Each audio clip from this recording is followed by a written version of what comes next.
Semangat pagi, salam forensik. Saya Ardianto Panggeso. Kali ini kita akan bimbingan forensik dasar tentang visum et repertum. Khususnya, apa korelasinya ketika kita akan menyusun visum et repertum dengan mengingat kisah Newton dalam menemukan hukum gravitasi. Ada enggak maknanya? Mari kita diskusikan bersama. Ya, baik teman-teman, kali ini kita akan diskusi tentang visum et repertum, ya, dan kisah penemuan hukum gravitasi. Siapa yang ingat penemu hukum gravitasi? Ada? Siapa namanya? Isaac Newton. Isaac Newton. Nah, penemu hukum gravitasi adalah Isaac Newton. Kira-kira waktu itu kisahnya bagaimana? Ada yang tahu kisah bagaimana Newton sampai menemukan hukum gravitasi? Bagaimana ceritanya? Ada yang ingat enggak? Sugan? Iya dokter. Ya.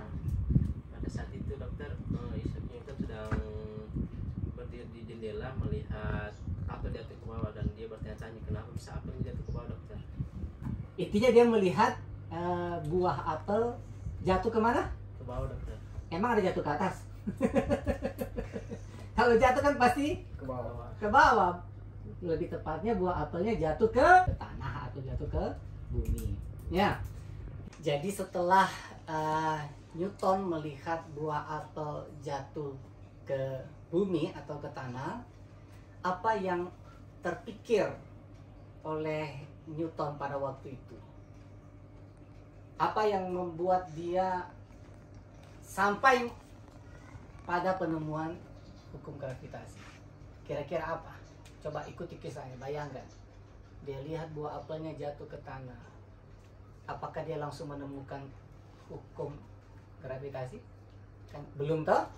Nah, kira-kira bagaimana mulanya setelah dia melihat itu? Atau apa yang dilakukan Newton ketika dia melihat buah itu? Siapa? Sultan? Ya, jadi mungkin pada saat buah apel itu jatuh, jadi di situ muncul rasa penasaran seorang Newton bagaimana bisa buah itu bisa jatuh ke tanah.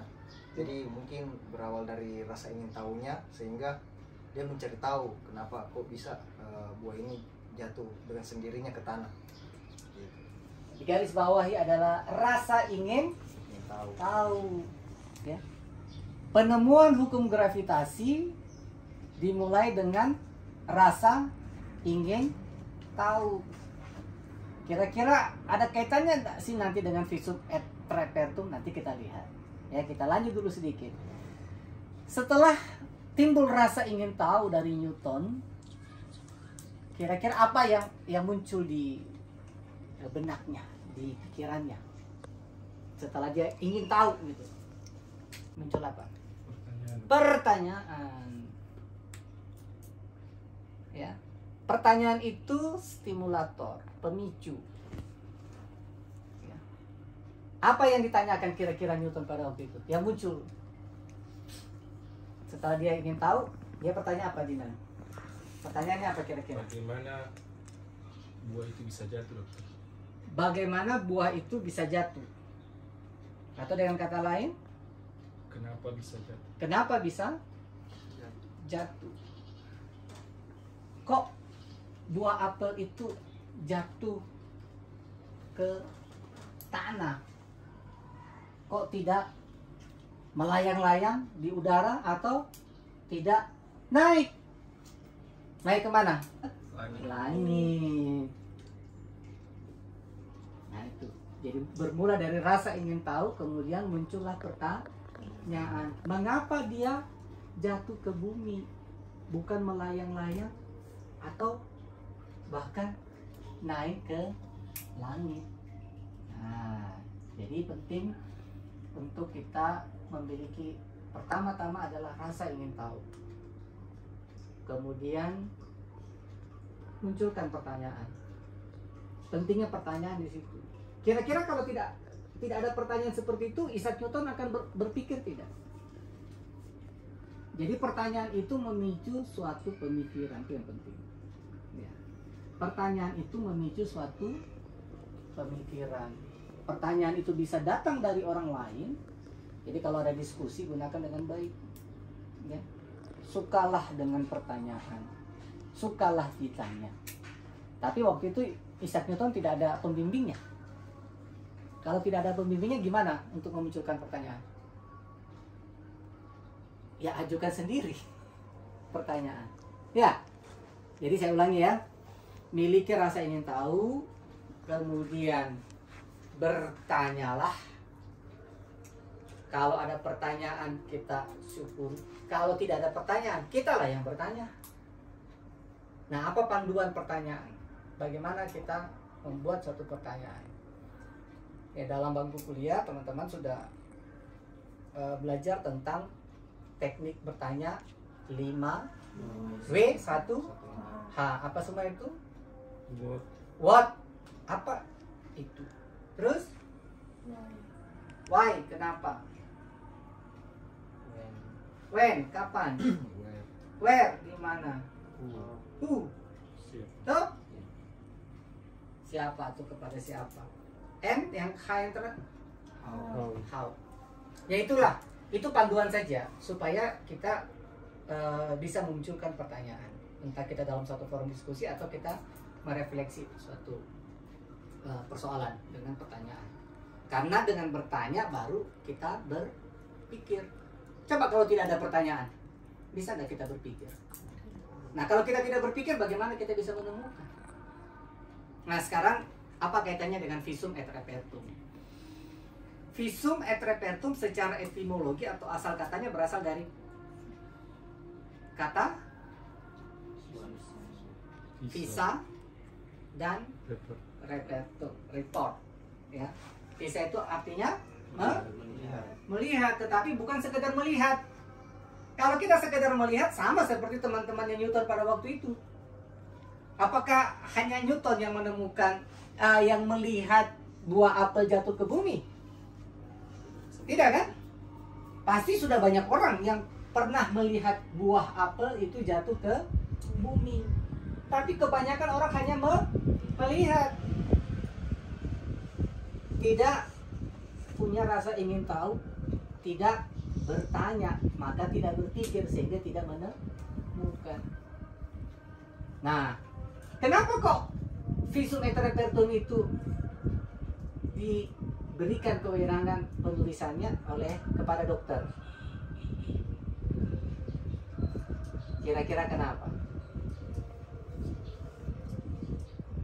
Dan kalau kita dokter melihat satu kejadian, dugaan menurut penyidik itu adalah dugaan tindak pidana misalnya, dibawalah ke kita. Menurut penyidik itu korban, tapi menurut dokter entah korban atau pelaku, yang diperiksa itu adalah pasien, karena kita adalah dokter berbasis ilmu kedokteran. Kita bukan penyidik, ya, bisa dipahami di situ ya.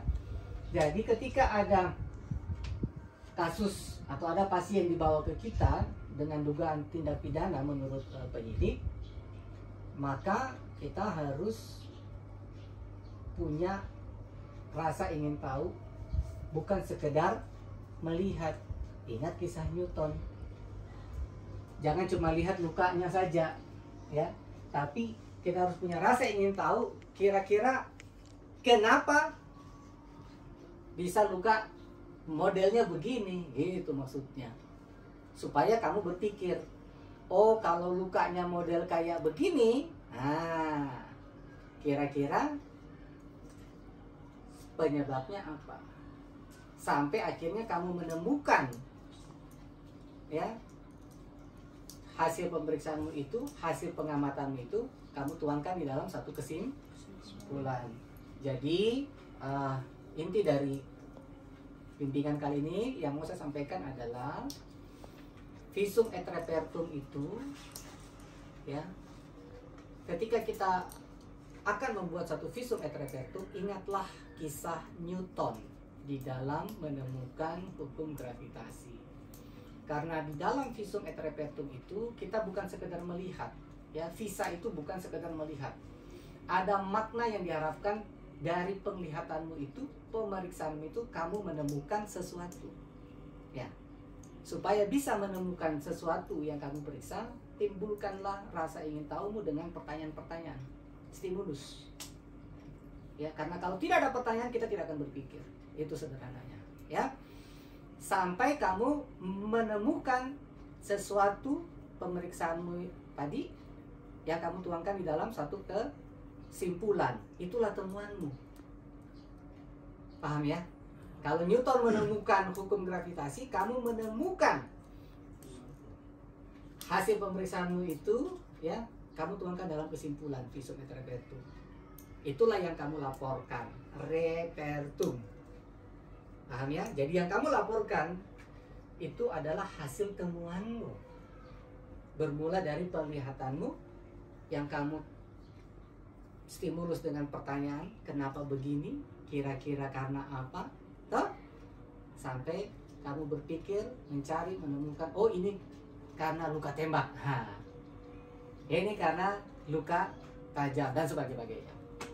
Ya, jadi itu teman-teman yang mau saya sampaikan bahwa di dalam penyusunan suatu visum et repertum, ya, itu kita ingat kisah Newton yang bukan sekedar melihat sesuatu, tapi melihat dengan rasa ingin tahu, bertanya untuk menstimulus pemikiran kita sampai kita menemukan kesimpulan dari suatu pemeriksaan visum et repertum. Harapannya dengan itu aparat penegak hukum bisa membuat terang benderang persoalan dugaan tindak pidana. Ya, sekian, terima kasih, salam sehat, salam forensik.